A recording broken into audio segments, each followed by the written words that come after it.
Médecins sans frontières, aujourd'hui au Soudan, nous gérons et nous soutenons actuellement 20 hôpitaux et 16 centres de santé dans 8 États sur les 18 que forme le Soudan.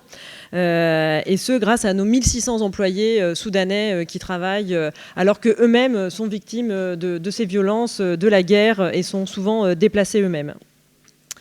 Donc aujourd'hui, on sait que le droit international humanitaire n'est pas respecté au Soudan. On le voit notamment sur les structures médicales qui ont été soit pris pour cible, soit utilisées à des fins non médicales. Et donc, nous en avons été nous-mêmes victimes, que ce soit à Khartoum, à El Fasher et à Zamzam. Donc aujourd'hui, nous sommes présents dans de nombreux endroits, y compris à Taouila, dont je reviens, comme je vous le disais. Donc je vais vous donner quelques chiffres. À la suite de la chute d'El Fasher, ce sont 1400 patients que nous avons reçus qui étaient des blessés liés à des violences qui arrivaient d'El Fasher. Et c'est plus de 900 femmes victimes de violences sexuelles que nous avons reçues également à la suite de la chute d'El Fasher. Mais évidemment, nous avons vu des gens avant et nous continuons à voir des gens.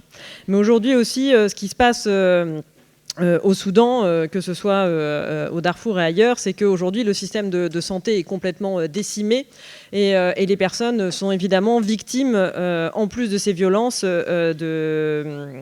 d'épidémies. Donc aujourd'hui, à pas avoir fait face notamment à des épidémies de choléra, nous faisons également face à des épidémies de rougeole extrêmement sévères qui touchent les enfants, puisque évidemment, je pense que mes collègues d'UNICEF reviendront là-dessus, la vaccination a été effectivement énormément perturbée aujourd'hui, et donc ce sont toujours les enfants, mais aussi les adultes aujourd'hui qui sont victimes de ces épidémies. Notre rôle, c'est d'enquêter sur les violations du droit international humanitaire dans les conflits.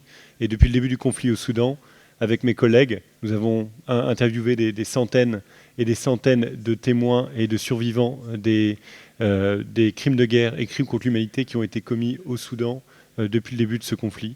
Nous nous sommes rendus dans les camps de réfugiés, au Tchad, au Soudan du Sud, ainsi que dans les camps de déplacés dans les monts Nouba. Et nous avons interviewé également des centaines de personnes par téléphone.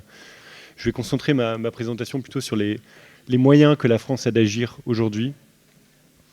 On a évoqué le volet politique, la recherche d'un cessez-le-feu, le volet humanitaire avec des besoins énormes.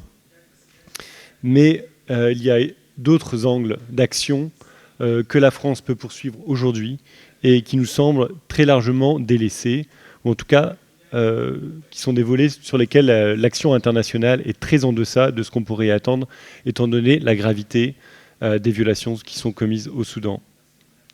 Je vais développer 3 axes. Le premier, c'est la protection des civils. Monsieur Marshall, qui était là tout à l'heure, a évoqué les parallèles entre la crise du Darfour dans les années 2000 et celle d'aujourd'hui.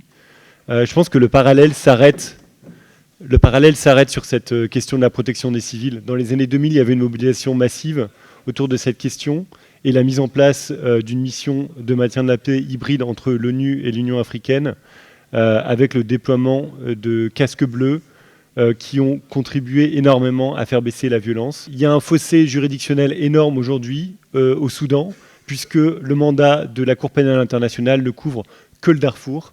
C'est un mandat qui date des années 2000. Et aujourd'hui, il n'y a pas d'instance internationale de tribunal qui soit en mesure de juger les responsables des crimes de guerre et des crimes contre l'humanité dans d'autres régions du Soudan, qu'il s'agisse de Khartoum, de Gézira ou aujourd'hui du Kordofan. La question qui fâche en France, c'est le rôle des Émirats arabes unis dans ce conflit. Il y a de nombreux acteurs régionaux qui soutiennent aujourd'hui les forces du conflit soudanais. Mais il faut bien mettre en avant que les RSF ont une politique d'attaque contre les civils qui est vraiment un modus operandi qu'on voit à travers le Soudan, qu'on a vu à Misterey, donc au Darfour occidental, à El Geneina, à Ardamata, au Kordofan avec la destruction de la ville d'Abila dans les monts Nouba, et puis bien entendu plus récemment à El Fasher.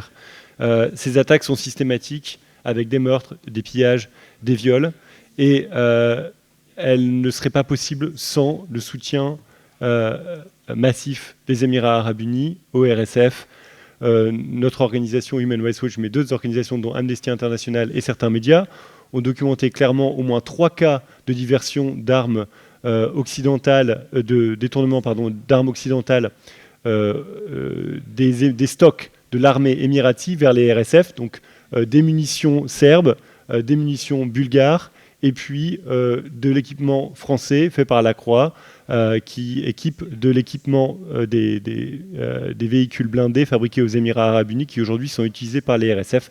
Dans ces 3 cas, je tiens à insister, cette diversion, ces détournements ont été faits en violation des accords qui interdisaient une réexportation de ces armements.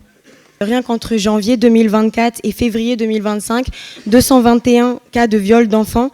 Mais il faut savoir que ces chiffres sont largement sous-estimés parce qu'en contexte de conflit armé, on sait que moins d'1 cas sur 10 est effectivement rapporté.